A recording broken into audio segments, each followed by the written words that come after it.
capítulo 3 do Apocalipse, vamos ler do verso de número 14 ao verso 22. Quantos acharam, digam amém. Amém. Ao anjo da igreja de Laodiceia escreve: isto diz o Amém, a testemunha fiel e verdadeira, o princípio da criação de Deus. Conheço as tuas obras, que nem és frio nem quente. Quem dera fosses frio ou quente. Assim, porque és morno e não és frio nem quente, vou-me dar-te-ei da minha boca. Dizes: rico sou e estou enriquecido, e de nada tenho falta, mas não sabes que és um coitado, e miserável, e pobre, e cego, e nu. Aconselho-te que de mim compres ouro refinado no fogo, para que te enriqueças, e vestes brancas, para que te vistas, e não seja manifesta a vergonha da tua nudez, e colírio para ungires os teus olhos, a fim de que vejas. Eu repreendo e castigo a todos quantos amo. Portanto, sê zeloso e arrepende-te.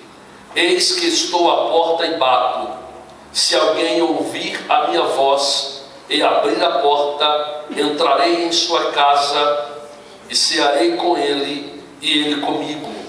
Ao que vencer, dar-lhe-ei a sentar-se comigo no meu trono, assim como eu venci e me assentei com o meu Pai no seu trono.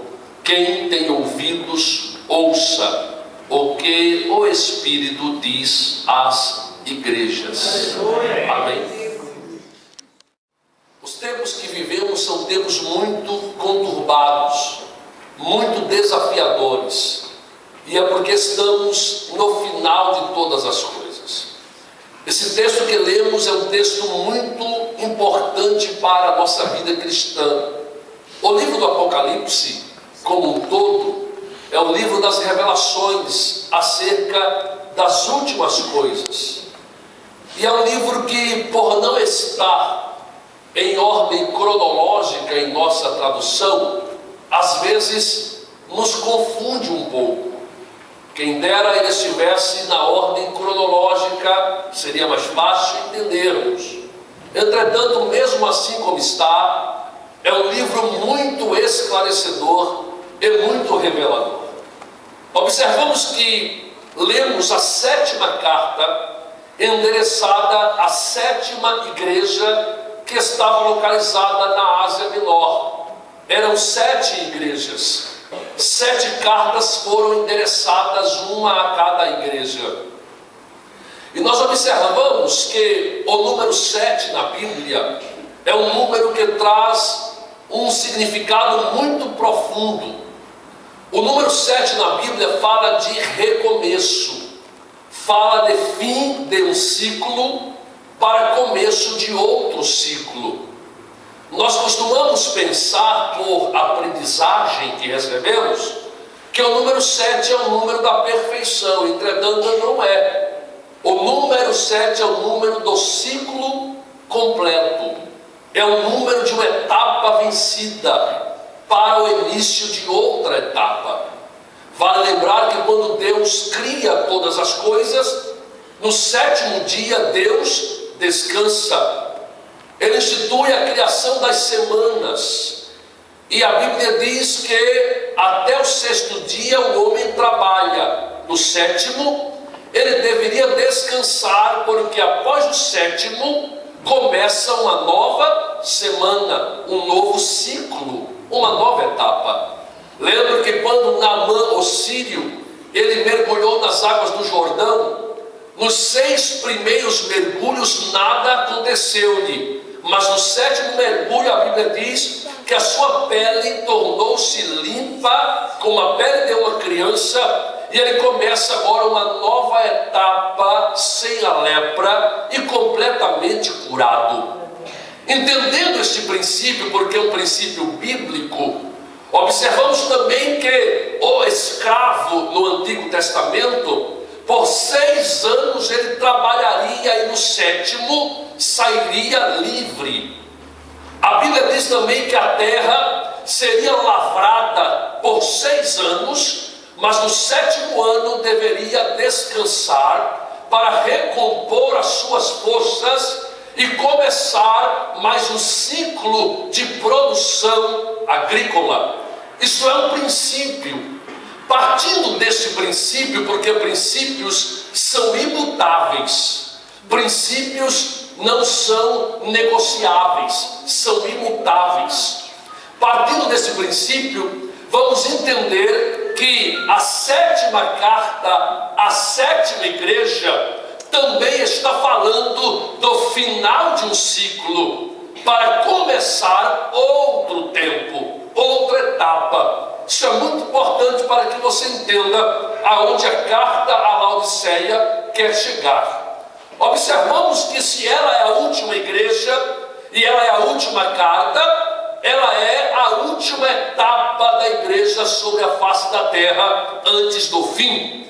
É o último momento da igreja, porque as 7 igrejas e suas 7 cartas representam 7 etapas, 7 momentos da igreja sobre a face da terra. Agora observe, para que você entenda bem.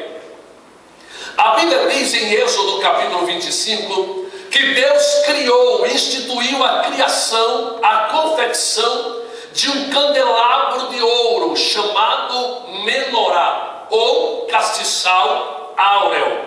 O candelabro de ouro, em Êxodo 25, ele tem 7 lâmpadas.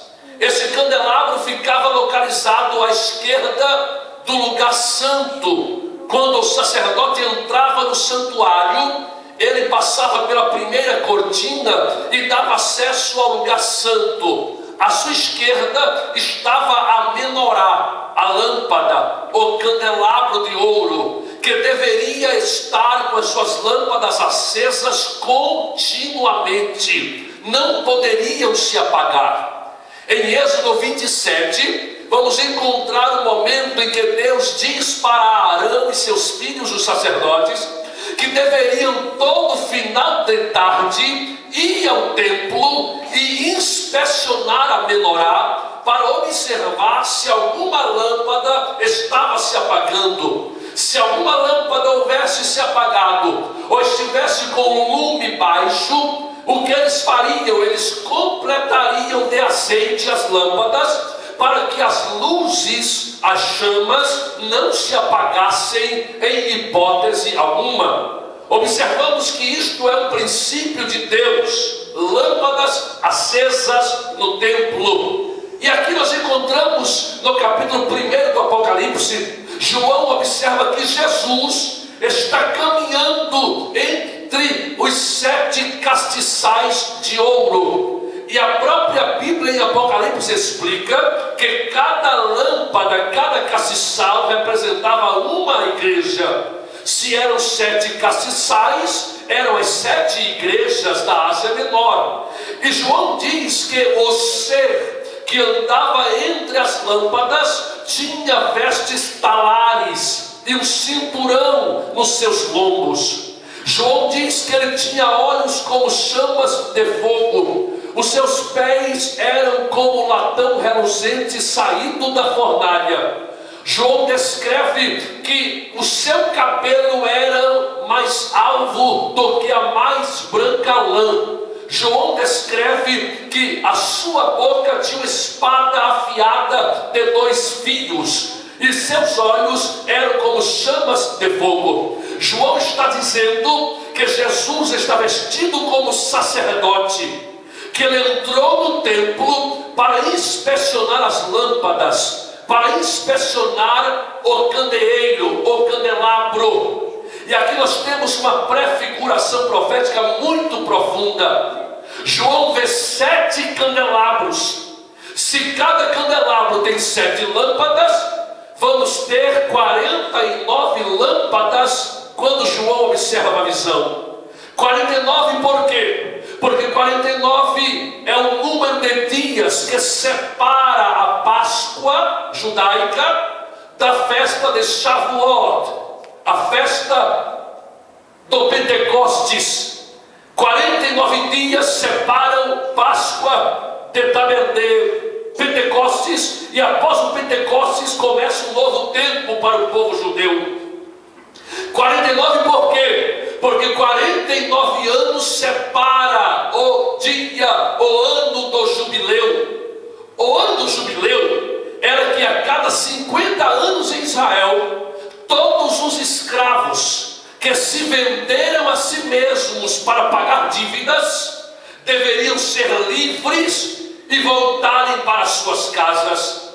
No ano do jubileu, toda pessoa endividada que deu as suas terras, as suas propriedades para pagar dívidas, deveria recebê-las de volta como ano do jubileu. É o ano da libertação, é o ano da liberdade, é o ano de proclamar liberdade a todos os escravos. Por isso, João vê 7 menorás com 7 lâmpadas cada uma. Mas também João está dizendo aqui que uma menorá com 7 lâmpadas, cada lâmpada daquela, já que são 7, cada lâmpada também fala de uma igreja. Interessante isto. Observem que em Apocalipse 4, versículo 5, João explica que as 7 lâmpadas do castiçal são os 7 Espíritos de Deus. João diz também que os 7 Espíritos de Deus deveriam estar acesos, funcionando em cada lâmpada. E para entendermos isso, porque isto é muito interessante para o entendimento, voltamos para Isaías capítulo 11, versículo 2, quando ele diz quais são os 7 Espíritos de Deus. Isaías 11, 2, ele diz que repousaria sobre o Messias, sobre Yeshua HaMashiach, sobre Jesus, repousaria os 7 Espíritos de Deus. Primeiro Espírito, ele diz que é do Senhor. Segundo Espírito, Isaías 11, 2, ele diz que é de sabedoria. O terceiro, de entendimento. O quarto, de conselho. O quinto, de fortaleza. O sexto, de conhecimento. E o sétimo, de temor do Senhor. Isaías está dizendo que são 7 Espíritos de Deus.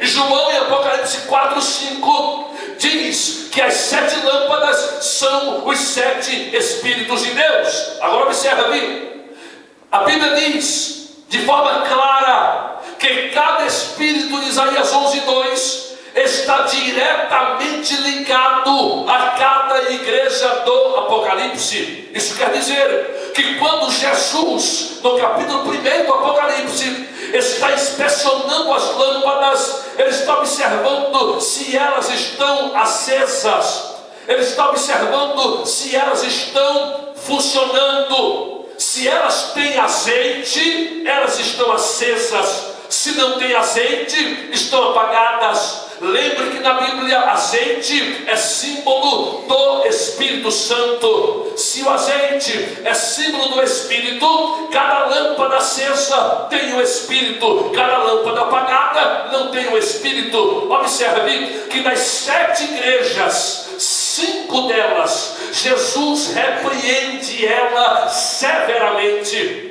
Das 7 igrejas, somente 2 são elogiadas por Cristo. Observe que se ele repreende 5 igrejas, é porque ao inspecioná-las, ele observou que as suas lâmpadas estavam apagadas. Se estavam apagadas, é porque não tinham o Espírito a ela relacionado, não tinha azeite, não tinha o Espírito. Observe que coisa interessante. A primeira igreja é Éfeso. Ele olha para Éfeso ao inspecioná-la e diz: tenho contra ti que deixastes o teu primeiro amor. Aconselho-te que voltes de onde você caiu e regresse às primeiras obras, regresse às primeiras práticas, senão virei a ti e removerei a tua lâmpada do teu lugar. Interessante isto. Ele diz que a igreja de Éfeso é a primeira igreja. tem amor, ela não tem o primeiro espírito de Isaías 11:2, que é Espírito do Senhor. Por quê? Porque a Bíblia diz que aquele que não ama não conhece a Deus, porque Deus é amor. Se alguém perdeu o amor, perdeu o Espírito do Senhor, porque Paulo diz que os dons cessarão, as línguas cessarão, a profecia cessará, mas o amor jamais cessará, porque o amor é a presença do próprio Deus, do próprio Espírito do Senhor. A primeira igreja está com a lâmpada apagada, e ele diz: eu tenho contra ti que você perdeu o Espírito do Senhor. Aconselho-te que volte e recupere ele, para que a lâmpada se acenda, senão eu retiro do seu lugar o seu candeeiro, e você jamais existirá novamente. Aleluia! Isso é tão interessante que na segunda igreja é Esmirna. Só darei esse exemplo para que você entenda. Em Esmirna, verso 8 e verso 9 do capítulo 2, ele olha para Esmirna, inspecionando a igreja, inspecionando a lâmpada, e ele diz ao anjo que está em Esmirna: escreve, isto diz o primeiro e o último, o que foi morto e reviveu. Conheço a tua tribulação e a tua pobreza, mas tu és rica. Olha que coisa interessante. Ele olha para Esmirna e elogia Esmirna. Ele elogia porque ela tem a lâmpada acesa. A Bíblia mesmo prova isso.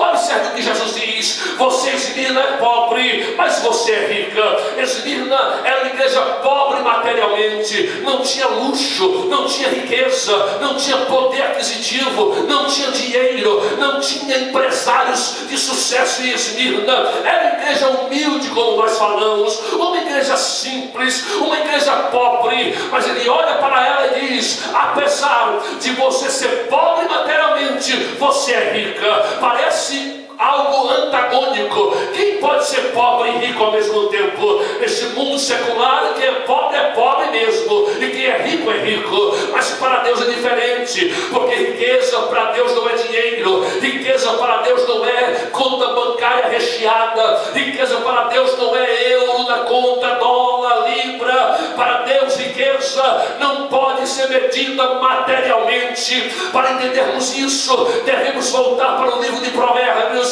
capítulo 8, do verso 15 a seguir. Salomão explica o que é. Ali a sabedoria clama, e ela clama dizendo: por mim reinam os reis, e os príncipes ordenam justiça. Sim, por mim governam, e eles ordenam a equidade. Eu amo os que me amam, e os que de madrugada me buscam me acharão. Riquezas e honras estão comigo, sim, riquezas duráveis e bens de justiça. Melhor é a minha novidade do que a prata escolhida e o ouro refinado, e eu forneço riquezas permanentes àqueles que me buscam. Aleluia! Para Deus, riqueza não é dinheiro, é sabedoria. Aleluia! Isso quer dizer que Esmirna é elogiada porque a sua lâmpada está acesa, porque a sua lâmpada tem azeite, porque ela tem o espírito de sabedoria que a ela está relacionado. Quem está entendendo aqui? Diga amém. Aleluia! Oh, louvado seja Deus! Isso é tão importante, irmão. Maravilha, Deus. Isso é tão importante que Deus é sabedoria e conhecimento. Falei aqui há pouco que o número 7 é o número do ciclo completo, da totalidade. E qual é o número de Deus? O número de Deus é o número 8. Por que 8? Observe, para nós extrairmos um número, a raiz numérica de um nome na Bíblia, vale lembrar que o alfabeto hebraico tem 23 letras, e cada uma delas equivale a um número. Para encontrarmos o número de alguém na Bíblia, ou de um nome na Bíblia, devemos transformar as letras do nome em números e somá-los. Se a soma der acima de um algarismo, somamos os dois algarismos para que reste somente um. Vou explicar para que você entenda. O nome de Deus na Bíblia qual é? Chamamos de Jeová. ou Javé, ou Iavé. Observe que o nome Jeová na Bíblia é composto por 4 consoantes, chamado de tetragrama sagrado. O hebraico antigo não tem vogais, só tinha consoantes. Então o nome do Todo-Poderoso hebraico são 4 letras hebraicas. Primeira, Iod, segunda, Re, terceira, Vav, quarta, Re. No nosso alfabeto é Y, H, V, H. De onde deriva-se a palavra Jeová ou Iavé. Observe isso. A letra Iod, que é o Y, vale 10. A letra Re, que é o H, vale 5. A letra Vav, que é o V, vale 6. A letra Re repetida, 5. 10 mais 5, 15. Mais 6, 21. Mais 5, 26. 26 é o número, mas devemos encontrar a raiz do número, porque o número tem que ser um algarismo só. 26. Somamos 2 mais 6, que dá igual a 8. A quanto? 8 é o número de Deus.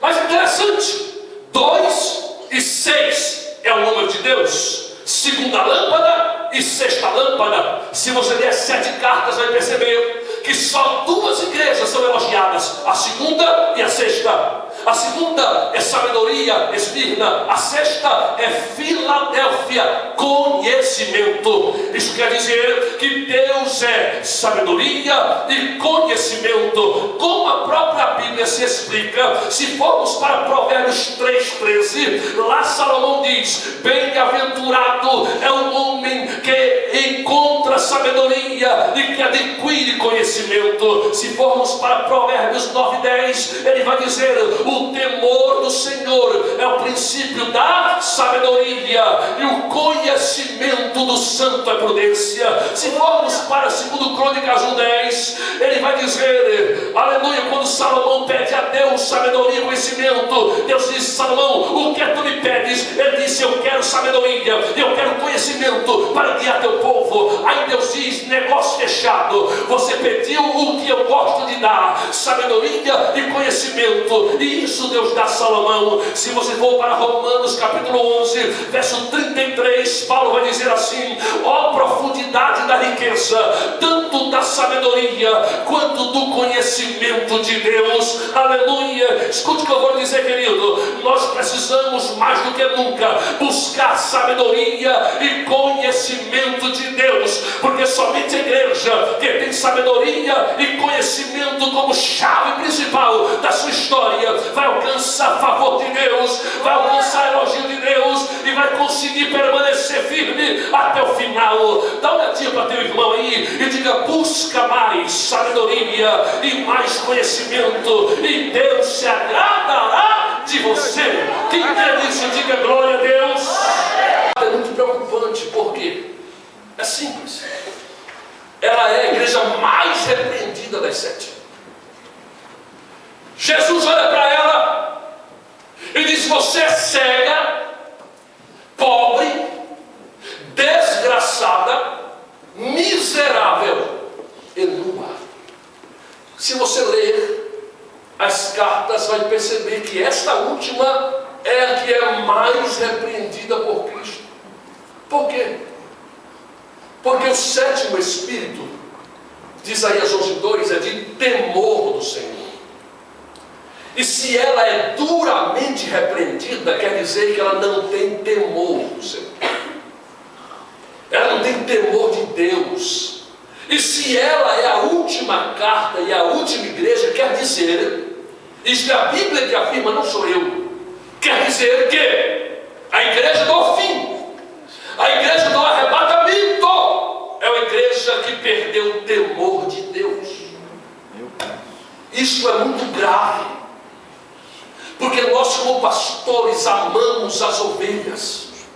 Se nós somos homens e amamos muito mais, ama a Deus.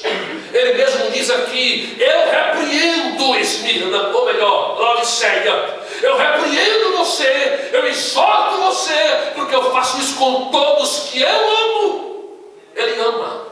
Qual pai que está aqui que não ama seu filho ao ponto de repreendê-lo por um erro que ele comete. Todos nós, em sã consciência, repreendemos o filho que amamos porque queremos ver o seu bem. Queremos que ele aprenda para que ele cresça em sanidade, equilíbrio e prosperidade. Todos nós queremos. E ele faz a mesma coisa nesta carta. Ele repreende a igreja de Laodiceia. Agora escute o que eu vou dizer. Por que é que esta igreja ela é preocupante? Por que é que o tempo que estamos vivendo, que ao final é preocupante? Final como, pastor? Deixa eu te explicar. No calendário judaico, estamos hoje no ano 5.773 do homem sobre a terra. Isso quer dizer que no ano 5.773 para 6.000 anos faltam apenas 227 anos. Agora escute o que eu vou dizer. Quando o homem completa 6.000 anos sobre a terra, automaticamente pela Bíblia, pelo princípio de Deus, deve haver um tempo de descanso. Deve haver um tempo de descanso. Que tempo é esse? É o que chamamos de milênio, onde Cristo reinará 1000 anos sobre a terra. O diabo será preso, haverá paz na terra, porque Cristo reinará 1000 anos. Que 1000 anos é esse? É justamente um dia de descanso, sendo que é um dia de 1000 anos. O homem trabalha 6.000 anos na terra. O homem se esforça no pecado, na transgressão. O diabo perturba, mata, rouba, destrói. Mas quando completar 6.000 anos, automaticamente deve haver um dia de descanso. Ou seja, Cristo reinará 1000 anos sobre a terra. O chamamos de milênio. Isso quer dizer que estamos mais perto do fim do que nós pensamos. Por quê, pastor? Porque há um erro de calendário, tanto oriental como gregoriano. Isso é uníssono entre os teólogos e judeus. Eles não sabem precisar ao certo quantos anos é de erro, mas todos afirmam categoricamente que temos menos tempo do que nós pensamos. Temos menos anos do que pensamos para alcançar 6.000 anos. Isso quer dizer, querido, que estamos caminhando para o fim de todas as coisas. Não há mais tempo para nós brincarmos de sermos evangélicos. Não há mais tempo para brincarmos de ser crente, porque Jesus está voltando para buscar sua igreja, para buscar seu povo. Quantos querem ir com ele? Levante a mãozinha para cima e glorifique a ele aí. Ele merece glória, honra e louvor. Aleluia.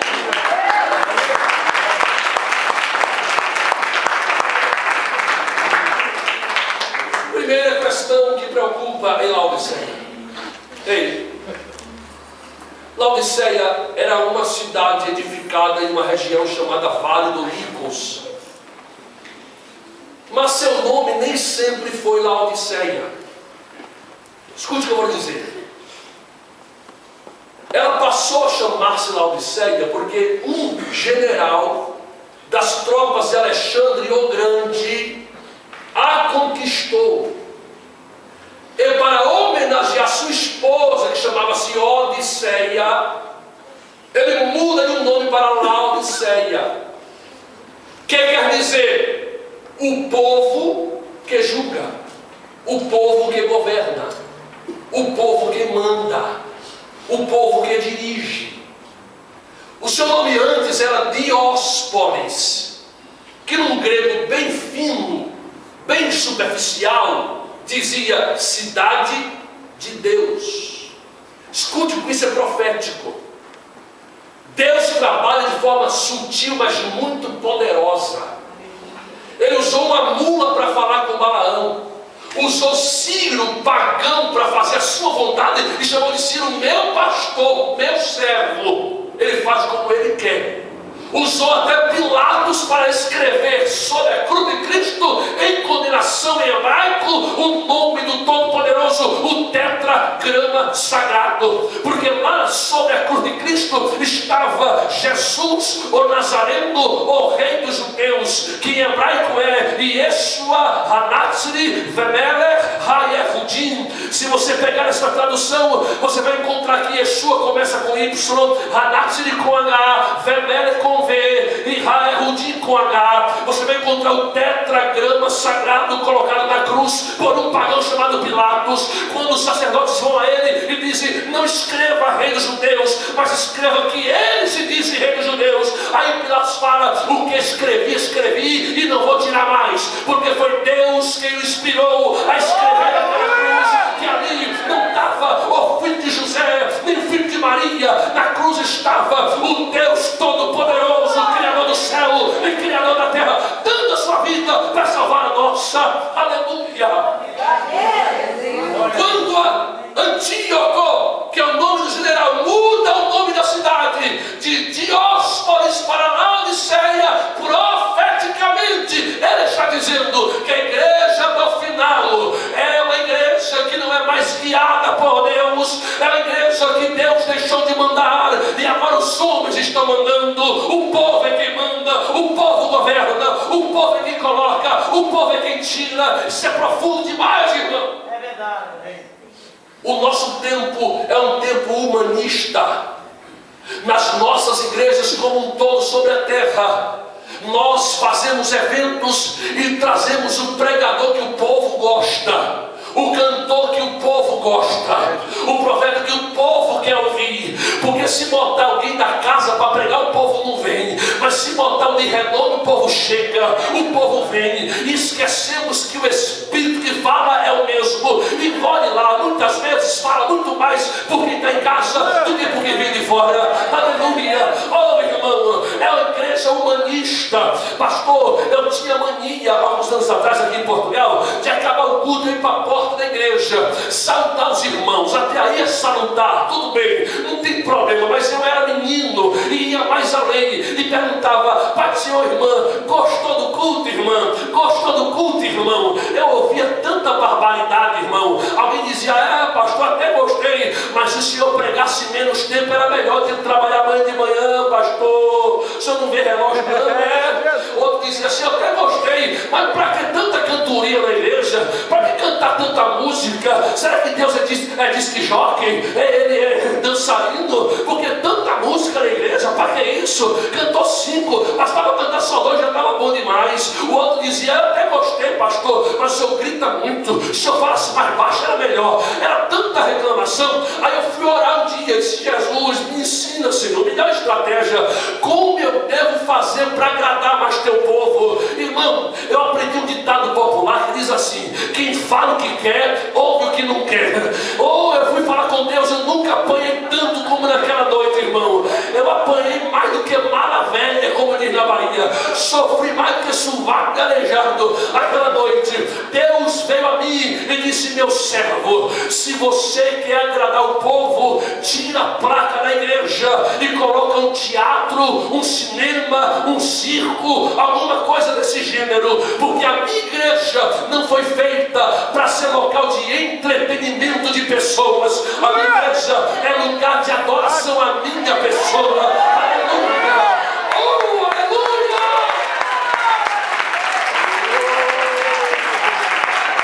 E não falou mais. E essa doeu na minha alma. Ele disse: você pergunta um por um o que achou do culto, mas nunca perguntou a mim o que eu achei do seu culto. O culto não é para eles, o culto é para mim. O culto não é para o povo. Eles é que tem que cultuar a mim. E Deus falou: mude sua estratégia, me agrade e deixe que eu trabalhe com o povo, porque o povo foi chamado para me adorar e não para adorar a si mesmo. Aleluia! Diga para o seu irmão aí, diga para a sua irmã: venha para adorar a Deus, venha para adorar a Deus, venha para adorar a Deus. O culto é para Ele. Laodiceia é a igreja humanista. Eu vou mais além. Nós pastores temos dificuldade hoje em dia de pregar verdades bíblicas no altar, porque fulano não vai gostar, ciclano não vai gostar, vai pensar que é indireta para ela, que está mandando boca para ele, porque sabe da vida errada. Tem coisa que a gente nem pode falar no altar, porque vai entristecer vai sair da igreja. Estamos tão limitados, irmão. A igreja está tão humanista que muitas vezes vezes os pregadores só pregam o que o povo quer ouvir, o que eles gostam de ouvir, para encher a plateia e voltar no culto seguinte. Mas com Jesus não era assim. Jesus pregava duro, falava verdades contundentes, confrontava o estilo de vida, confrontava a alma das pessoas. Jesus era tão duro que em João capítulo 6 ele fez um discurso tão complicado. Outro dia alguém chegou para mim e perguntou: pastor, esse ano já saíram 10 da igreja, o senhor não fica triste não que o povo sai da igreja? Eu falei assim: fico não, meu filho, porque esse Jesus que era Jesus perdeu tempo, quanto mais eu. Ele discursou em João capítulo 6 e os 70 deixaram ele. Ele olhou para os 12 e perguntou: vai querer também ir embora? Se quiser ir, a porta aberta, podem ir com eles. Aí Pedro olha e diz assim: não, o senhor bate para ver o sangue descer, diz que eu estava endemoniado e tudo mais, mas só o Senhor tem palavra de vida eterna. Eu vou ficar aqui mesmo. Aleluia. Se Jesus perdeu o membro, quanto mais nós, irmão. Oh, aleluia. O importante é o seguinte: a igreja não é minha, não é do pastor Paulo, a igreja é de Jesus Cristo.